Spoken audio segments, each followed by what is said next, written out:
Baiklah, saudara yang kasih Tuhan Yesus Kristus, kita bersyukur karena anugerah Tuhan, kita bisa bersama-sama kembali pada sore hari ini untuk bersekutu di dalam persekutuan sebagai anak-anak Tuhan, terutama juga kita mau berdoa supaya pembukaan di Cikarang nanti, di Cikarang bisa terwujud dan kita boleh melihat karya Tuhan yang begitu indah. Hari ini juga saudara bertepatan dengan Hari Ayah. Saya ingin mengucapkan selamat Hari Ayah kepada para ayah, kepada para suami. Tuhan sendiri yang akan menyatakan berkat Tuhan di dalam kehidupan saudara-saudara sekalian, dan firman Tuhan pada sore hari ini berkenaan dengan Hari Ayah ini juga ya.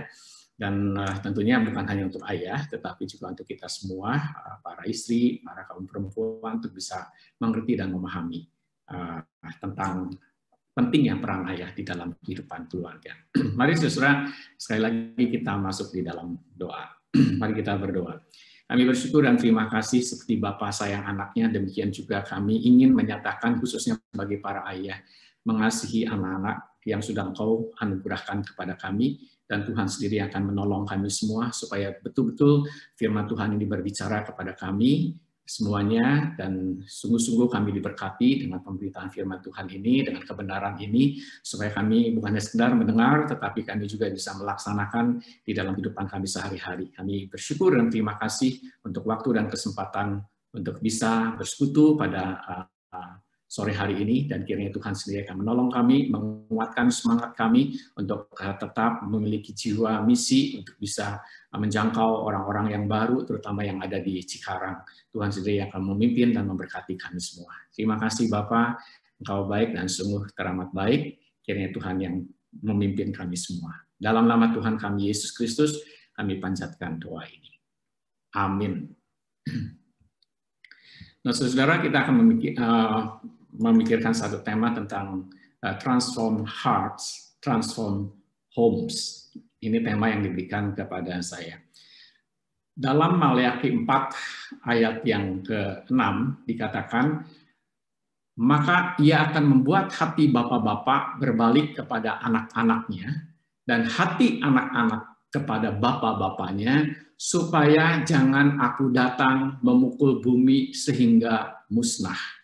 Kemudian juga di dalam Lukas pasal yang pertama ayat yang ke-16 sampai dengan ayat yang ke-17 dikatakan, ia akan membuat banyak orang Israel berbalik kepada Tuhan Allah mereka, dan ia akan berjalan mendahului Tuhan dalam roh dan kuasa Elia untuk membuat hati bapak-bapak berbalik kepada anak-anaknya, dan hati orang-orang durhaka kepada pikiran orang-orang benar, dan dengan demikian menyiapkan bagi Tuhan suatu umat yang layak baginya.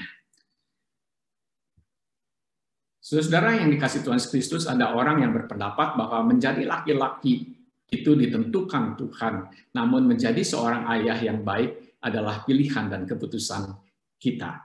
Jadi menjadi laki-laki, kita sudah mendengar tadi apa yang disampaikan oleh pendeta Ling Hiping dalam khotbahnya, kita sudah mendengar akan hal itu. Menjadi laki-laki ditentukan oleh Tuhan, kita diciptakan oleh Tuhan.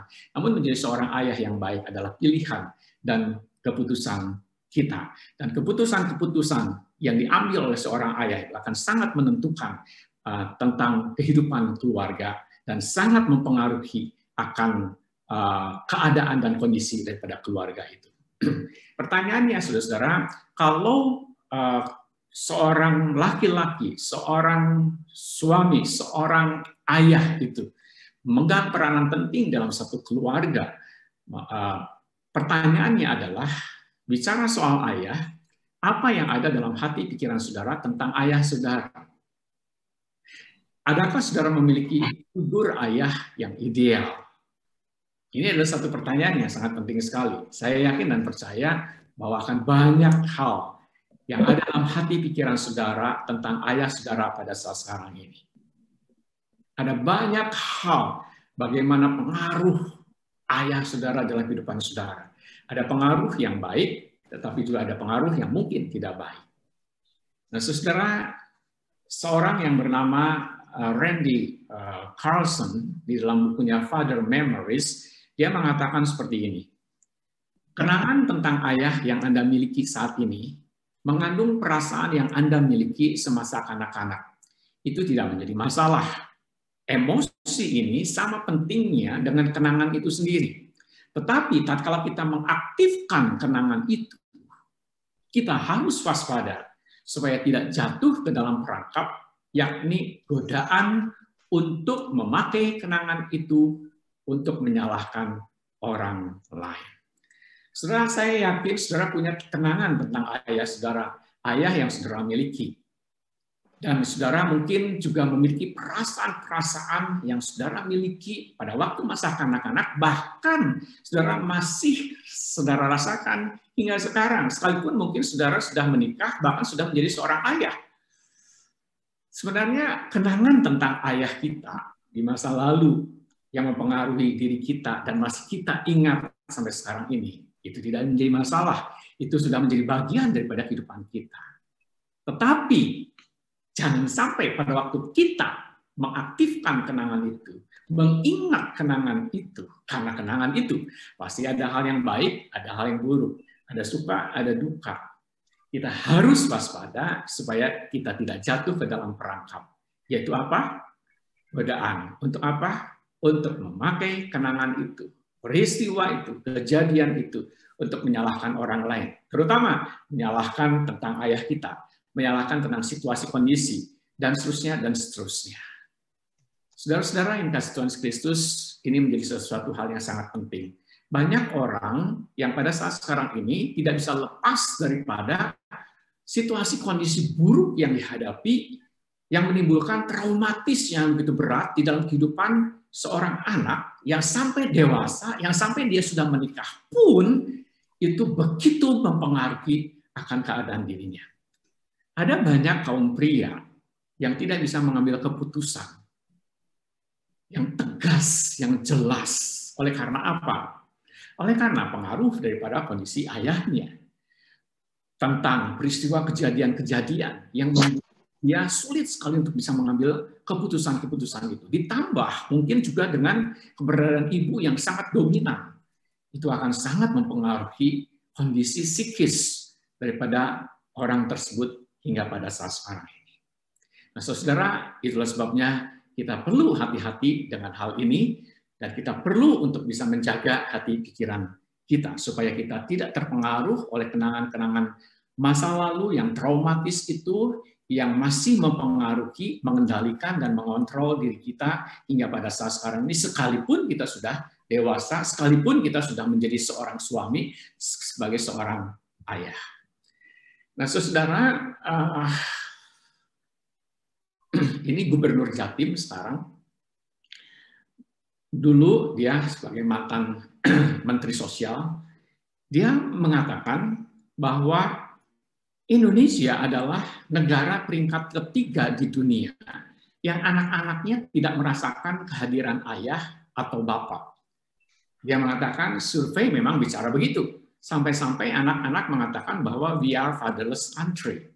Nah, saudara, pengaruh seorang ayah terhadap keluarganya, khususnya anak-anak itu, sangat-sangat penting sekali. Sangat esensi, sangat mendasar sekali. Dan sayangnya, saudara, kehadiran seorang ayah itu menjadi satu masalah yang besar. Bahkan kita melihat dan menyaksikan bagaimana dikatakan bahwa we are fatherless country. Ini sesuatu hal yang sangat mengejutkan sekali. Berarti, saudara, begitu banyak anak-anak Indonesia itu tidak merasakan akan kehadiran seorang ayah. Kita harus bisa membedakan kehadiran dengan ada atau berada.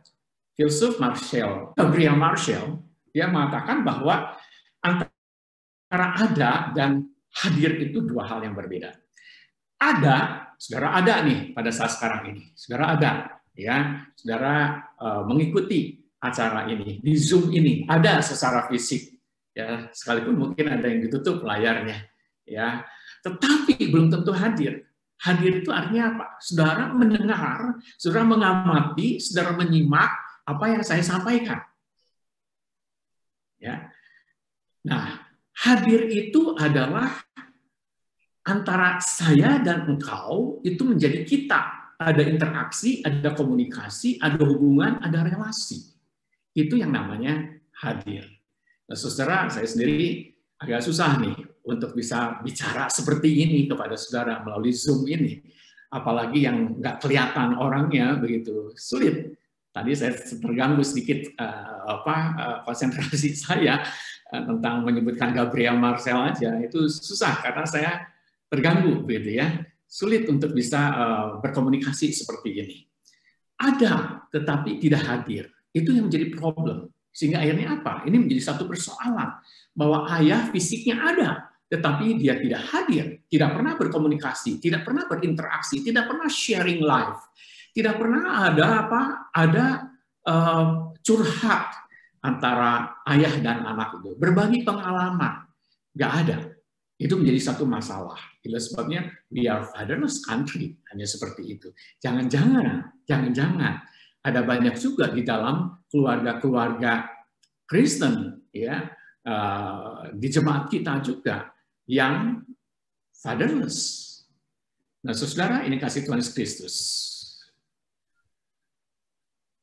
Apa sih yang disebut dengan fatherless itu? Fatherless itu adalah generasi anak-anak yang tumbuh tanpa pernah memperoleh figur seorang ayah sebagaimana seharusnya.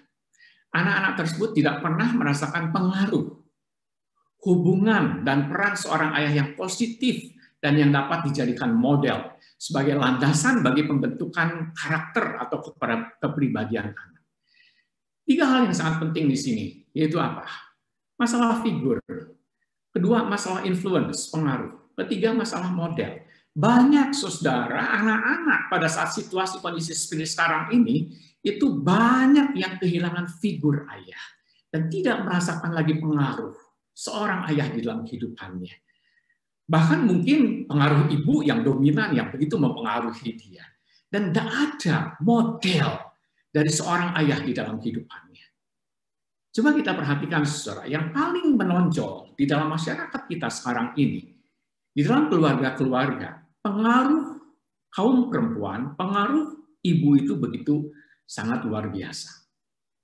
Di rumah, di gereja juga sama. Banyak anak-anak guru-guru sekolah minggu yang notabene mungkin 90%, 95% itu adalah perempuan, bukan laki-laki. Bisa dihitung jari yang prianya itu.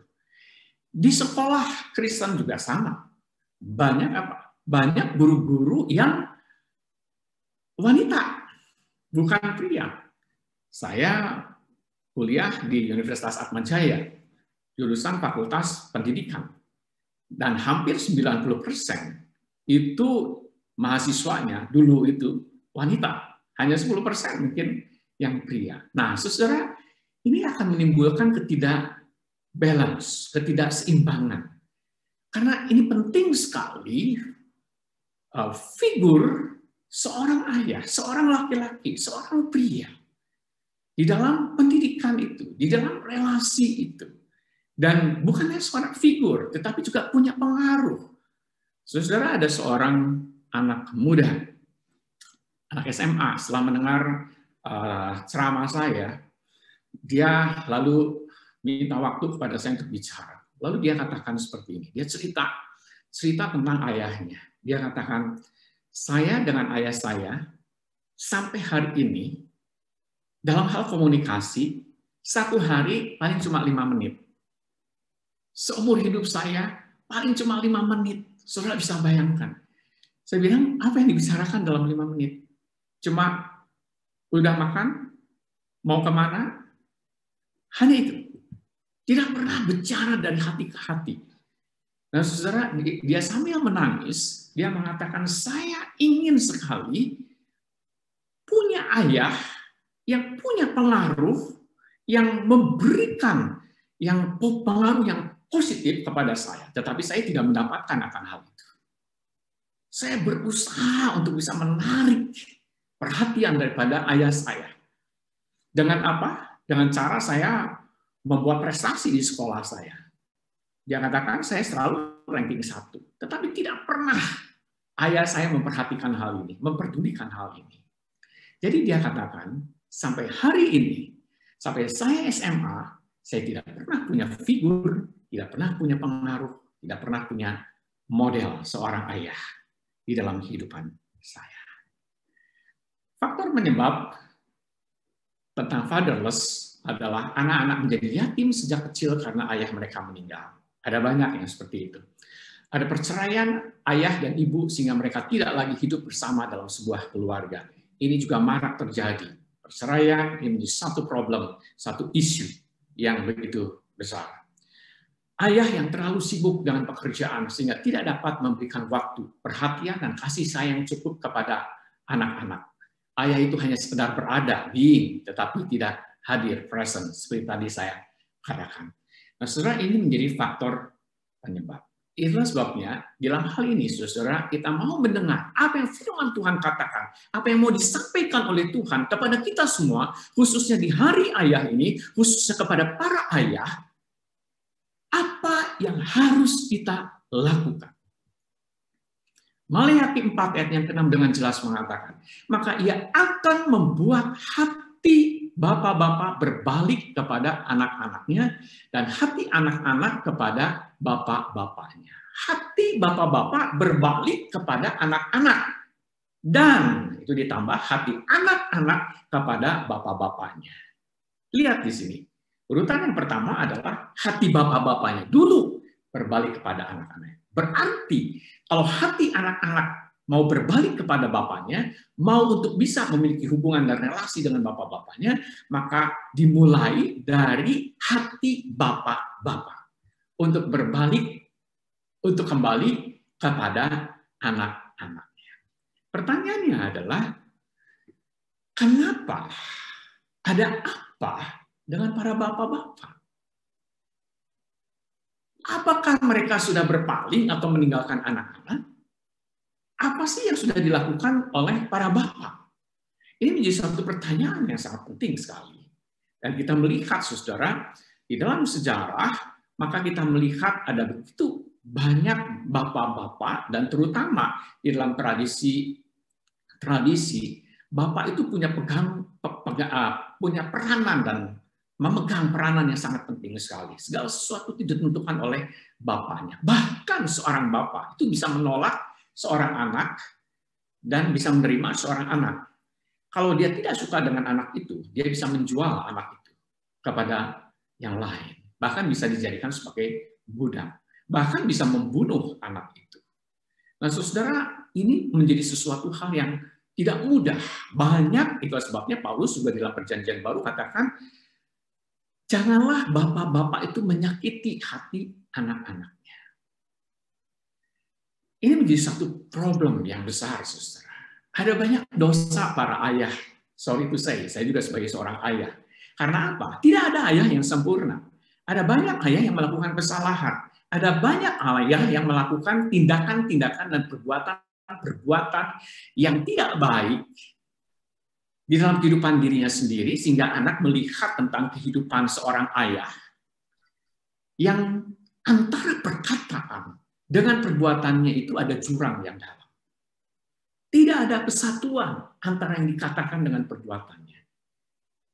Itu yang sering kali terjadi. Sehingga banyak anak mengatakan, ayah saya itu seorang yang munafik. Tidak pernah dia mengatakan, perkataannya mungkin benar, tapi kelakuannya, tindakannya, dia tidak seperti apa yang dia katakan. Ini menjadi satu permasalahan yang besar.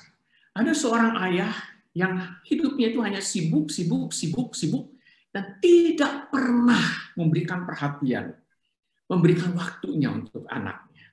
Mungkin dalihnya apa? Seorang ayah yang sibuk itu, saya sibuk karena untuk keluarga. Tapi pertanyaannya adalah untuk keluarga, benarkah untuk keluarga? Seringkali tidak. Seringkali justru hanya untuk dirinya sendiri. Untuk apa? Egonya sendiri, untuk prestisnya sendiri, untuk harga dirinya sendiri. Dan akhirnya apa? Itu sangat menyakiti anaknya. Ada banyak hal yang terjadi di dalam keluarga-keluarga pada masa kini. Itulah sebabnya, hai ayah, harus waspada dengan hal ini. Apakah engkau sudah membagi waktumu dengan seluruh anggota keluarga, dengan istrimu, dan khususnya dengan anak-anak? Saudara, harus ada satu waktu tertentu di mana kita bisa ngobrol, berkomunikasi, menanyakan, berdialog, ya, listening for understanding. Terlebih dalam situasi kondisi COVID seperti sekarang ini. Banyak anak-anak yang frustrasi. Betul, orang tua juga frustrasi. Frustrasi dengan pekerjaannya, frustrasi dengan banyak tanggung jawab yang harus dipikul, terutama oleh seorang ayah. Tapi jangan lupa pula bahwa anak-anak juga frustrasi. Belajar dengan online itu juga frustrasi tersendiri bagi dia. Tidak bisa ketemu dengan teman-temannya, itu juga menjadi suatu hal yang sangat frustrasi. Banyak anak-anak yang jiwanya ekstrovert, itu sangat menderita sekali. Kenapa? Energinya itu akan muncul kalau dia bertemu, kalau dia bersosialisasi dengan teman-temannya, bukan hanya melalui Zoom, tetapi ketemu langsung. Ini yang terjadi. Anak saya termasuk orang yang ekstrovert. Dan dia sangat menderita sekali. Di awal-awal dia betul-betul hanya tinggal di dalam kamar, makan, paling pergi ke toilet, makan, tidur, terus hanya seperti itu. Sampai akhirnya kita berdialog. Ada masalah apa? Dia katakan, saya frustrasi. Saya stres dengan situasi kondisi seperti sekarang ini. Tidak bisa bertemu dengan teman-teman saya. Dan saya memang ketat sekali melakukan protokol kesehatan. Saya katakan, jangan dulu ketemu dengan teman-teman. Baru kemarin, 31 Mei, dia ulang tahun. Teman-teman di gereja, ya, teman-teman di gereja sejak masa kecilnya, itu udah 15 tahun, 16 tahun, ya, dan selama 1 tahun lebih ini, nggak pernah ketemu, sama sekali nggak pernah ketemu. Lalu ingin memberikan surprise. Lalu dia telepon kepada istri saya, teman-temannya ada tiga orang, ya sebenarnya ada 5 yang menjadi sahabatan dari sejak kecil, dari bayi itu ya sampai dewasa. Lalu akhirnya apa? Oke, kalau gitu kita ketemu di mall saja dengan protokol kesehatan, akhirnya ketemu supaya bebas. Saya berikan kebebasan, dan itu adalah surprise, tidak diberitahukan dulu. Saudara, apa yang terjadi? Saya bawa anak saya main gitu ya, lihat-lihat, lalu masuk ke toko buku, terus istri saya kontakkan dengan teman-temannya, udah dekat. Lalu apa yang terjadi? Pada waktu ketemu, kaget sekali anak saya itu di samping saya. Apa yang terjadi? Dia kaget melihat teman-temannya mengucapkan happy birthday, begitu dia nangis. Selama ini tidak pernah ketemu. Dan itu adalah pertemuan pertamanya selama 1 tahun lebih. Lalu saya beri kesempatan mereka untuk bisa ambil foto-foto, ketemu kurang lebih 1,5 jam. Itu menjadi sangat berarti. Dan saudara, banyak persoalan, banyak pergumulan yang perlu kita dengar dari isi hati mereka yang terdalam. Memang bisa melalui Zoom, memang bisa melakukan melalui WA call dan seterusnya. Tapi tidak cukup. Ada orang-orang tertentu yang membutuhkan ketemuan secara langsung. Ini menjadi satu pergumulan tersendiri. Nah, saudara, Dwight Croy mengatakan ketidakhadiran ayah seperti kematian tidak mudah diperbaiki. Ini seringkali merupakan perjuangan berat seumur hidup. Faktor tanpa ayah memiliki perasaan ditinggalkan yang teramat dalam. Identitas yang rusak dan seringkali rasa sakit yang tak terkatakan. Efeknya jangka panjang pada masyarakat dan gereja. Ketidakhadiran ayah seperti kematian. Saudara, ini satu peringatan yang keras, terutama bagi ayah. Ingat, apa yang kita tabur, itu akan kita tuai di dalam kehidupan anak-anak kita. Dan dia akan membawa semuanya itu di dalam kehidupan keluarganya kelak. Dan itu tidak mudah untuk diperbaiki. Banyak anak-anak, pemuda-pemuda, bahkan suami-suami, ayah-ayah, yang sampai dewasa juga masih bicara dengan saya. bagaimana kepedihan masa lalunya, peristiwa-peristiwa traumatiknya itu sangat mempengaruhi akan diri dia. Sampai dia katakan, Pak, saya tidak ingin seperti saya sekarang, tapi saya sadar bahwa ini pengaruh yang besar, dampak yang besar yang saya peroleh dari ayah saya dulu. Saudara yang kasih Tuhan Kristus, itu adalah efek dampaknya yang begitu dahsyat. Roland Warren juga mengatakan, anak-anak memiliki lubang jiwa mereka dalam bentuk rupa ayah mereka. Dan jika seorang ayah tidak mau atau tidak dapat mengisi lubang itu dapat meninggalkan luka yang tidak mudah disembuhkan. Ada lubang jiwa, lubang. Lubang itu oleh karena apa? Oleh karena tidak pernah punya figur, model, dan pengaruh dari seorang ayah di dalam kehidupan dia. Dan itu meninggalkan luka yang tidak mudah disebut, traumatik, yang tidak mudah untuk disembuhkan, karena pengaruhnya begitu besar ke dalam diri orang itu. Saudara, ada mahasiswa saya di STTB, program Master Pendidikan, namanya Rahmat Reza, menuliskan tentang My Fatherless Story. Nah, saudara, pada waktu dia mau menuliskan kisahnya ini dalam sebuah buku, dia minta bertemu dengan saya, lalu bicara tentang buku yang akan diterbitkan yang pertama ini. Lalu saya bicara juga dengan dia juga bercerita tentang bagaimana kehidupan suka duka, kepedihan, traumatik yang membekas, yang tidak mudah disembuhkan, seperti ada lubang dalam diri, lubang jiwa dalam dirinya. Kemudian itu sangat mempengaruhi akan kehidupan dia hingga pada saat sekarang ini. Tetapi dia juga membagikan bagaimana Kristus sudah memberikan kekuatan, pertolongan, kepulihan di dalam kehidupan dia. Dan dalam bukunya itu, dia mengatakan bahwa kehadiran seorang ayah itu bisa positif dan bisa negatif. Dan memberikan pengaruh. Ada segala pengaruh yang baik dan yang buruk, yang ditiru dan yang diulang oleh seorang anak. Dia memberikan chart seperti ini ya. Jadi ada dua hal yang sangat penting dalam hal ini, yaitu influence dan presence seperti tadi. Nah, yang pertama dia katakan, kuadran yang pertama adalah seorang ayah memberikan influence yang positif, lalu presence-nya, kehadiran juga positif. Ini yang diharapkan, ini yang sehat, gitu, bagi seorang anak. Yang kedua adalah kuadran yang kedua di sini, presence-nya ada, tetapi influence-nya negatif. Banyak ayah yang ada, ya, yang being-nya ada, tetapi tidak memberikan influence di dalam yang memberikan influence yang negatif, tidak memberikan influence yang positif. Nah, ini juga banyak yang seperti ini anak-anak. Jadi pengaruh yang negatif itu yang begitu banyak yang mendominasi dari kehidupan seorang anak.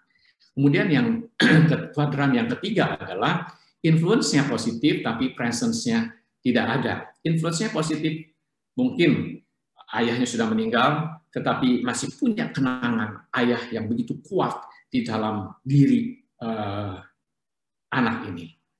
Ya, tetapi ayahnya sudah tidak ada. Kemudian yang keempat, nah ini kuadran yang keempat adalah kehadiran yang negatif, influence-nya juga negatif. Ini yang disebut dengan fatherless. Saudara yang dikasih Tuhan Yesus Kristus, ini yang banyak terjadi di dalam kehidupan keluarga-keluarga pada masa ini. Nah, yang menjadi satu evaluasi bagi kita semua, khususnya bagi para ayah, kita berada di kuadran mana? Kuadran 1 kah? Kuadran 2 kah? Kuadran 3 kah? Atau kuadran 4?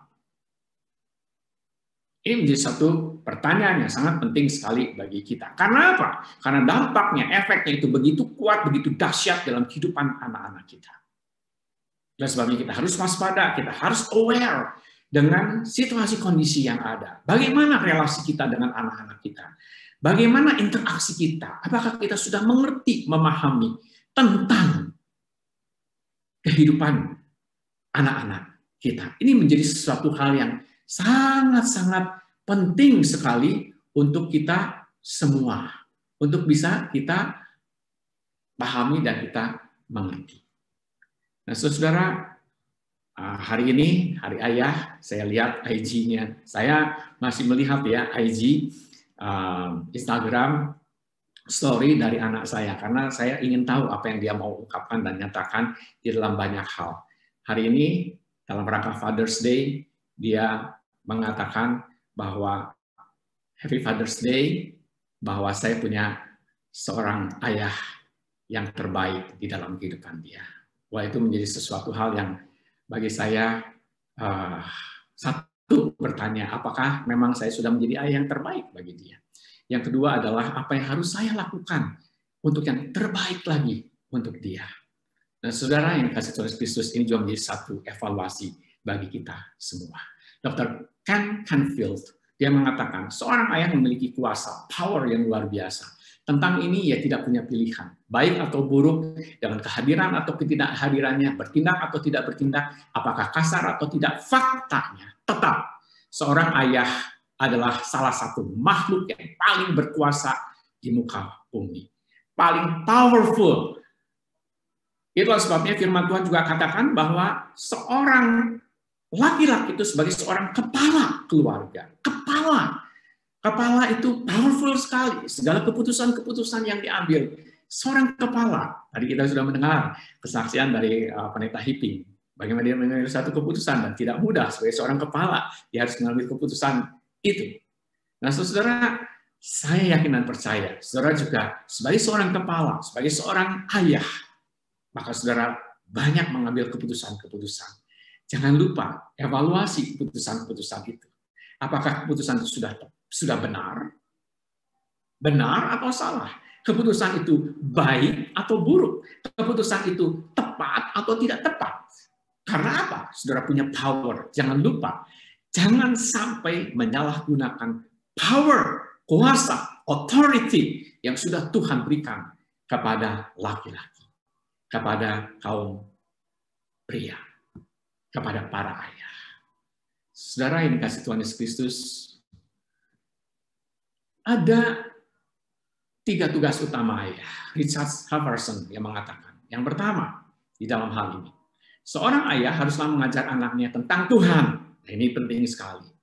Ya, harus mengajar anaknya tentang Tuhan dan mendidik anaknya dalam ajaran dan nasihat Tuhan. Kata mendidik ini penting sekali, saudara. Apa itu mendidik?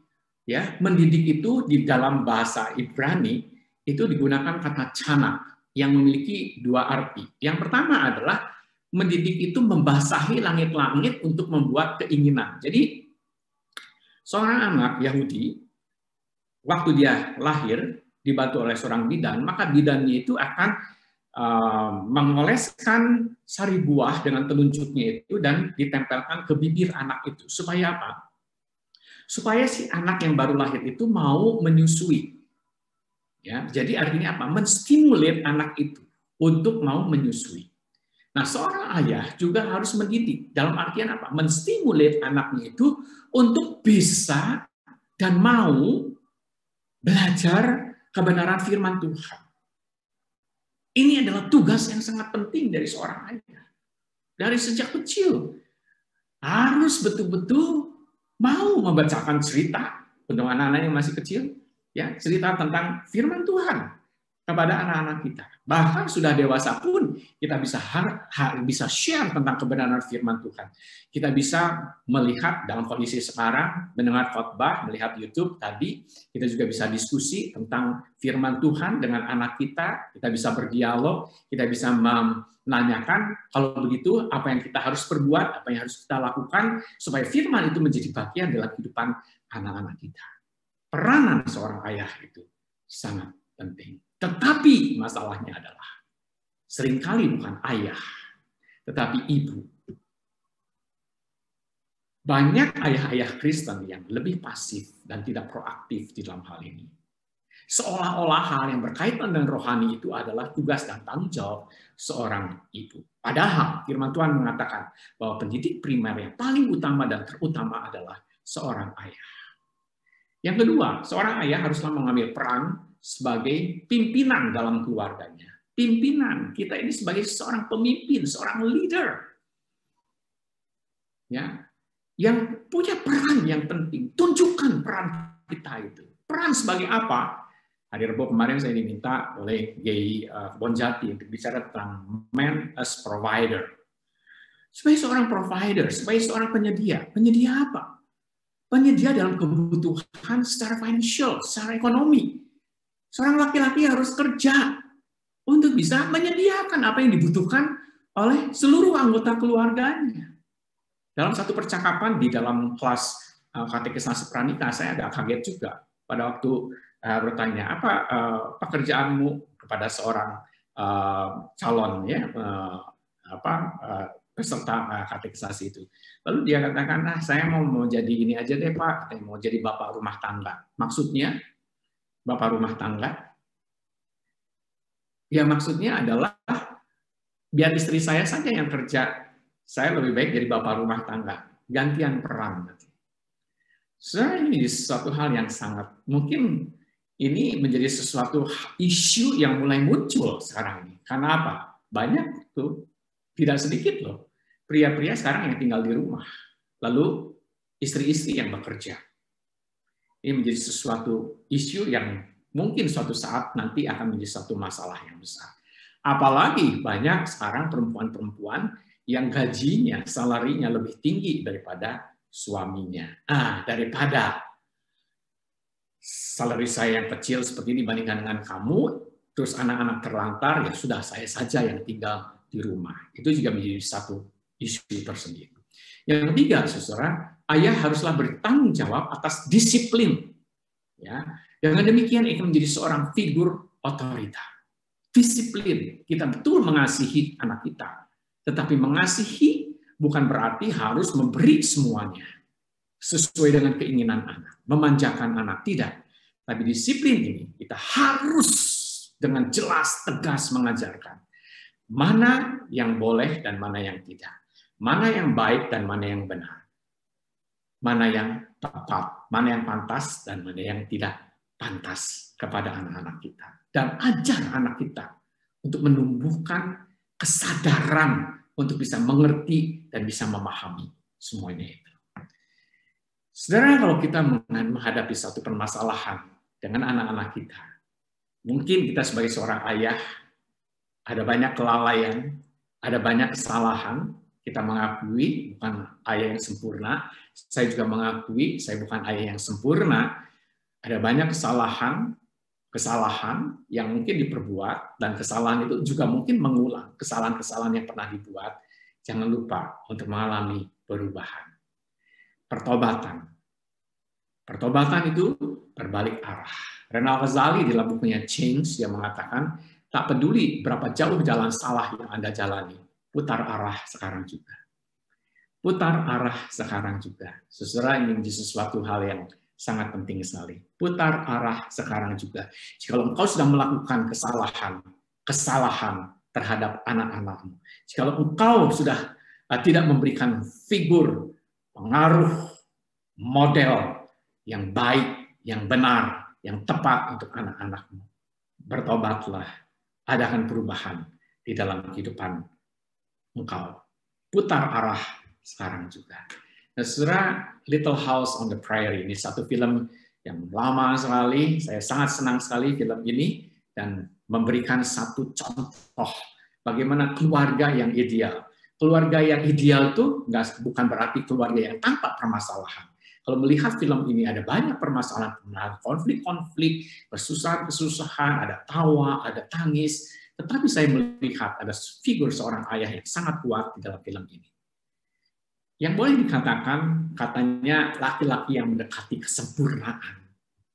Ayah yang benar-benar menunjukkan dirinya adalah seorang kepala keluarga yang saleh, yang memimpin istrinya, memimpin anak-anaknya di dalam takut akan Tuhan. Selalu membawa seluruh keluarganya untuk pergi ke gereja.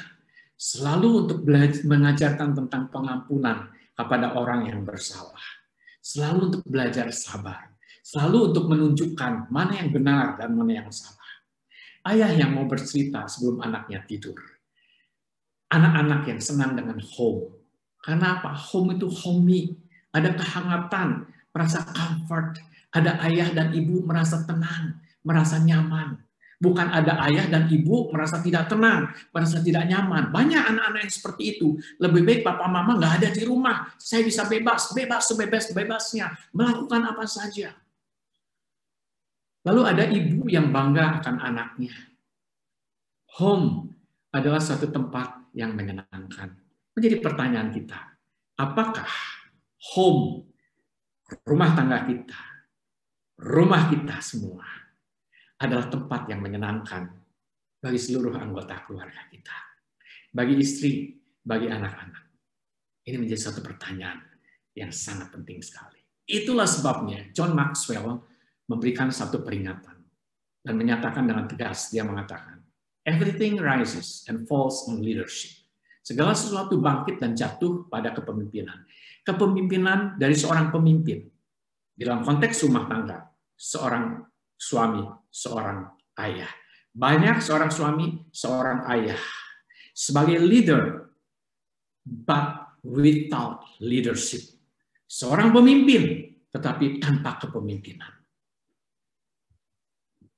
Padahal, saudara, kepemimpinan seorang ayah dalam keluarga, dia adalah seorang kepala, dia adalah seorang pemimpin, dia memegang peranan yang sangat penting sekali. Keluarga Kristen akan bangkit atau jatuh. Semuanya ada di tangan seorang ayah. Itulah sebabnya, saudara, mari kita untuk terus bangkit bersama dengan Tuhan, para ayah khususnya. Apapun yang terjadi, apapun yang dihadapi situasi kondisi sekarang ini, begitu berat tanggung jawab saudara. Saya mengerti dan memahami. Tadi saya telepon seorang jemaat yang berulang tahun, lalu hari ayah, saya tanya tentang pekerjaannya, dia katakan begitu berat. Karena saya tahu beberapa hari yang lalu, dia sampai harus lembur-lembur kerjaannya itu. Dia katakan tidak mudah menghadapi situasi kondisi seperti sekarang ini. Tanggung jawabnya begitu besar. Tanggung jawab terhadap keluarga juga begitu besar. Jangan menyerah. Minta kekuatan yang dari Tuhan. Justru dengan hal yang seperti ini, engkau bisa menjadi model bagi istri dan terutama bagi anak-anak. Sehingga mereka bisa melihat, mereka punya figur seorang ayah, mereka punya influence, pengaruh yang positif dari seorang ayah. Tuhan memberkati kita, selamat hari ayah, dan Tuhan tidak pernah meninggalkan para ayah. Tuhan memberkati kita semua. Amin, mari kita berdoa sekali lagi. Bapa di surga, kami mau serahkan dalam tangan Tuhan untuk firman-Mu, supaya firman ini boleh berbicara kepada kami dan membuat para ayah untuk berbalik kembali kepada anak-anak, kembali ke rumah, kembali kepada keluarga. Mungkin selama ini kami sudah mengabaikan rumah, mengabaikan keluarga, dan terutama mengabaikan anak-anak kami. Tuhan tolong supaya sungguh-sungguh kami boleh dikuatkan, dibangkitkan, untuk betul-betul Tuhan yang mengubah hati kami. Karena perubahan itu akan dimulai dari diri kami sebagai seorang ayah, sebagai seorang kepala. Terima kasih Bapak untuk firman. Berkati untuk para ayah, kuatkan, teguhkan iman mereka. Terima kasih Bapak. Dalam nama Tuhan kami Yesus Kristus, kami panjatkan doa ini. Amin.